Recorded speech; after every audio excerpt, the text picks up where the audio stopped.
Assalamualaikum warahmatullahi wabarakatuh. Apa kabar anak ibu yang soleh dan soleha pagi hari ini? Semoga senantiasa dalam lindungan Allah dan dalam keadaan sehat walafiat. Amin ya robbal alamin. Ananda soleh dan soleha, pagi hari ini kita mau belajar kisah Nabi Idris alaihissalam. Sebelumnya mari sama-sama kita buka pelajaran hari ini dengan membaca basmalah. Bismillahirrahmanirrahim. Ananda soleh dan soleha, sebelum mulai pelajaran, Ibu Yulia mengajarkan tepuk iklab. Ikuti sama-sama ya. Tepuk iklab, hurufnya ada 1, ba, cilup ba.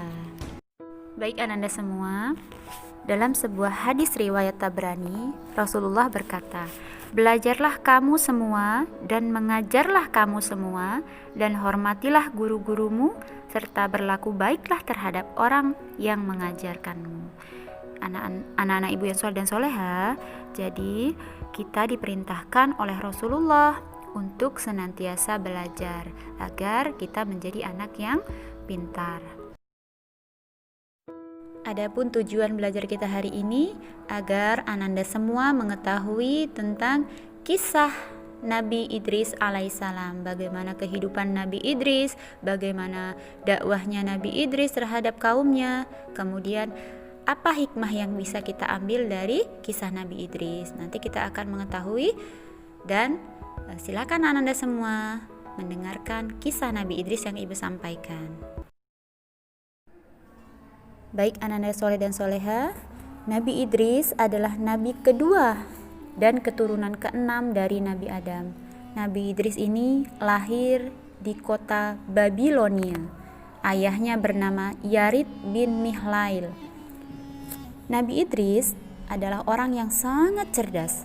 Beliau rajin membaca, menguasai ilmu hitung, ilmu perbintangan, serta ahli dalam menunggang kuda. Nabi Idris adalah orang pertama yang menulis menggunakan tinta. Sejak kecil, Nabi Idris sangat rajin dan tidak pernah bosan untuk belajar. Nabi Idris juga orang yang pertama yang menjahit pakaiannya sebelum dikenakan.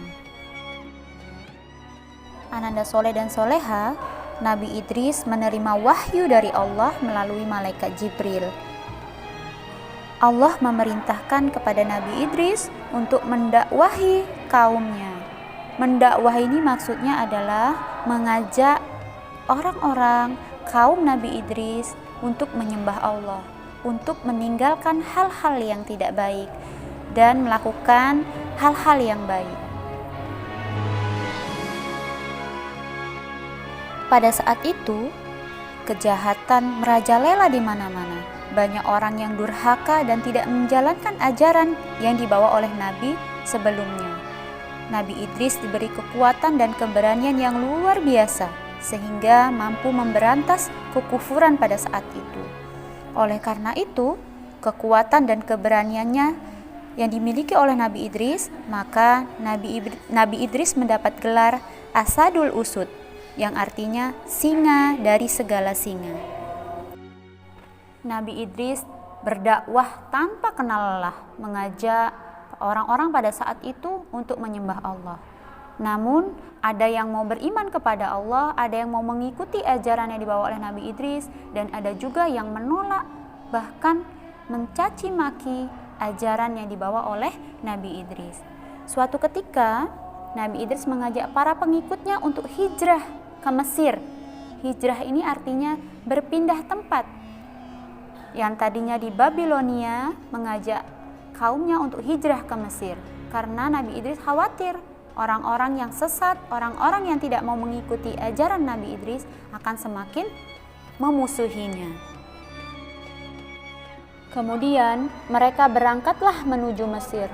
Setelah menemukan sungai Nil dan negeri Mesir, lalu Nabi Idris dan pengikutnya tinggal di Mesir, di negeri tersebut.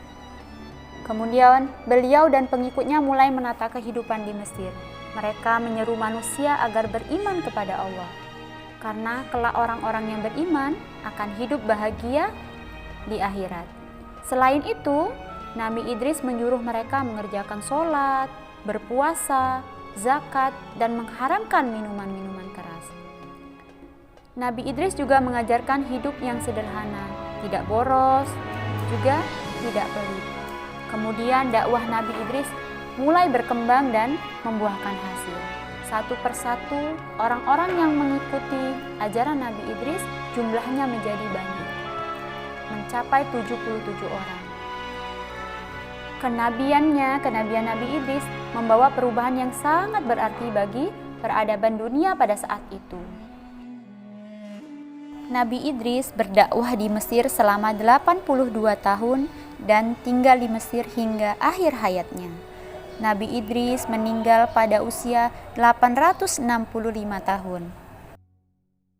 Ananda soleh dan soleha, itu tadi kisah Nabi Idris. Adapun hikmah dari kisah Nabi Idris yang bisa kita ambil atau pelajaran yang bisa kita ambil dari kisah Nabi Idris adalah yang pertama, ketika kita rajin membaca dan banyak belajar, maka akan menambah ilmu dan wawasan kita. Kemudian yang kedua, berlatihlah menjadi anak yang pemberani, berani dalam menyampaikan kebenaran kepada orang lain. Kemudian yang ketiga, berlatihlah menjadi anak yang sehat dan kuat fisiknya, karena Allah lebih menyukai mukmin yang kuat dibandingkan mukmin yang lemah. Kemudian yang keempat, tidak mudah menyerah menghadapi kesulitan. Itu tadi kisah Nabi Idris. Semoga kita bisa mengambil pelajaran dari kisah Nabi Idris alaihissalam. Untuk tugas Ananda hari ini, nanti Ibu kirimkan soalnya via WA. Kemudian jika sudah selesai, kirimkan hasil latihan Ananda berupa foto ke Ibu Yulia. Baik, sama-sama kita akhiri pelajaran hari ini dengan membaca hamdalah. Alhamdulillahirabbil alamin. Assalamualaikum warahmatullahi wabarakatuh.